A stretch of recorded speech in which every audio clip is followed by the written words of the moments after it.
This is our very first two-gun action challenge match at the Kern River Valley Gun Association. This is a pretty awesome little facility. It's not that big, we only have 2 bays, but we do have targets all the way out to 750. For two-gun, we specified that wouldn't be anything over 500 yards, but most local matches don't even have that. And this is me. Start out with that pistol, knock down the plate racks, drop the mag, run up here, have a high-value target. One chance only, which I do get this time. Some foreshadowing there. Some top-notch camera work at the moment. Yeah, look, there's got some feet there. Yep. I'm running my long boy 20-inch AR for this because we do have targets all the way out to 500 yards. After you finish the pistol section, you come over here, and you get 2 hits from each position. First at 200 yards. Then I will be moving, going to 300 yards, then 400 yards, and then there's the 500-yard target. You can hit it for a 30-second bonus. And that was 2 for 2. 2 more. Spoiler, I go 1 for 1 on all these long-range rifle hits. I'm pretty happy with how this goes for me. This is actually a really good AR for distance. You see those flags down there? They are really moving. You can probably also hear the wind noise. It is really, really windy, having to hold significantly off the target to get these hits. Now, 400 is that big circle way out there. Pretty big target. There is a flasher on it, but the flasher runs so long that the second hit you have to call audibly, which the wind is not helping with. 500 yard is to the right of that road up there. There's another flag you can barely see. And I got it. 7 shots, 7 hits. Feeling pretty good for this stage, but that doesn't stick around. There's a certain thing where when you're running a match, a lot of your energy is devoted towards running the match. And consistently, I do a lot worse when I have administrative responsibilities in addition to shooting. Ready. Stand by. This is a good 2-gun stage. Start out with a few close-range pistol hits. I'm still just not that great with a pistol. Then you drop the mag, high-value shot, and...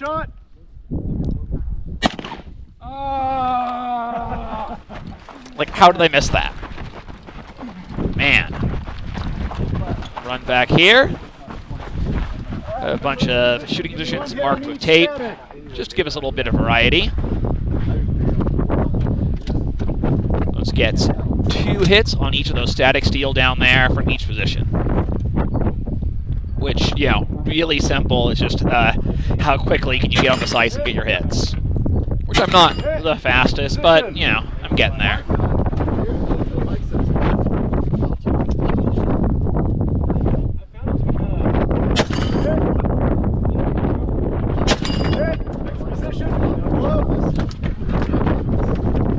You can't see me, but I have dropped down to a lower shooting position. Oh, there I am. Hit.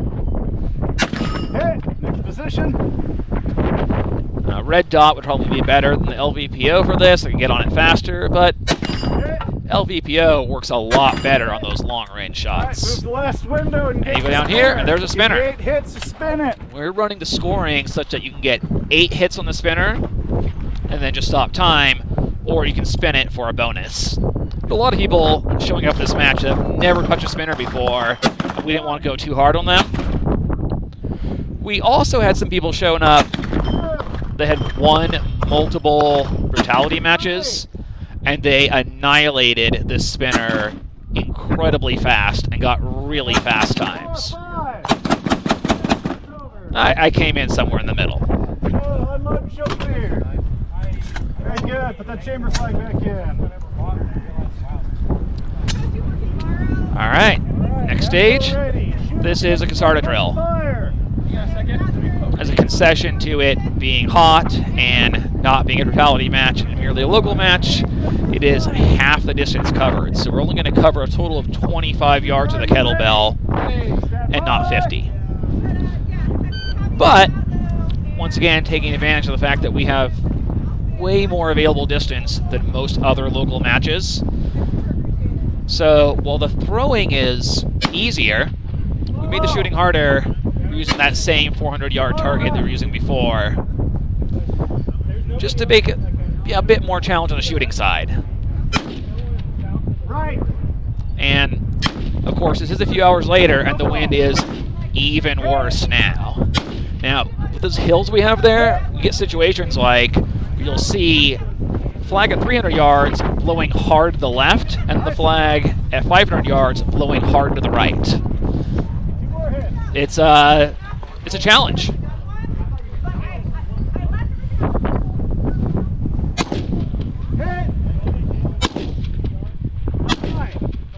Fired an extra shot because that hit call was a little slow.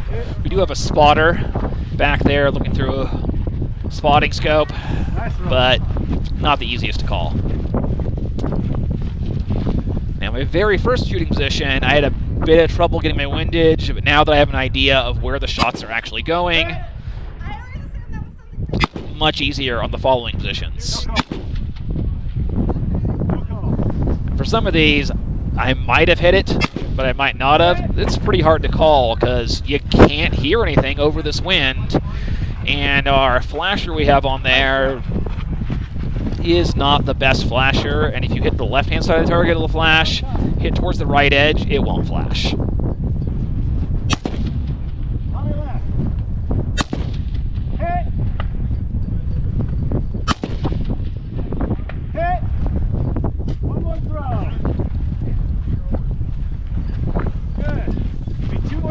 And of course, this is scored on both time, plus a bonus for each cone that you pass.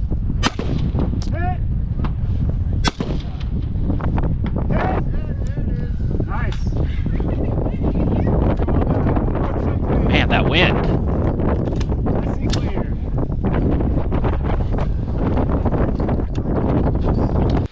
Now this is nearly the reverse of the previous stage. Start out, rifle and static steel. Wait, no. Strike that. This is an entirely pistol stage. Hits on the static steel from various positions. Then move up close, spin the spinner. So, by my standards, this pistol shooting isn't going that bad.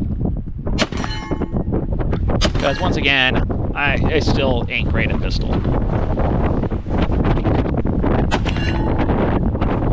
And that's like about, it's a pretty big target. We're about 40 yards, maybe 35.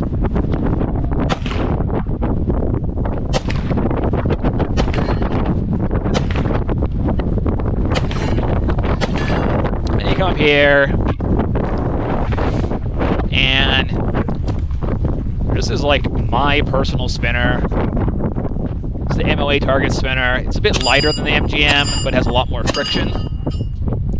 So it moves more when you hit it, but it also slows down faster. And I came into this way overconfident. I got my static hits. I only brought a couple magazines. I got the spinner. I spun the spinner lots of times. And... oh, no. No. Once you start missing, no, slowing down. It's terrible. Why didn't I have this? I was certain I had this. That's okay, I still have tons of time left.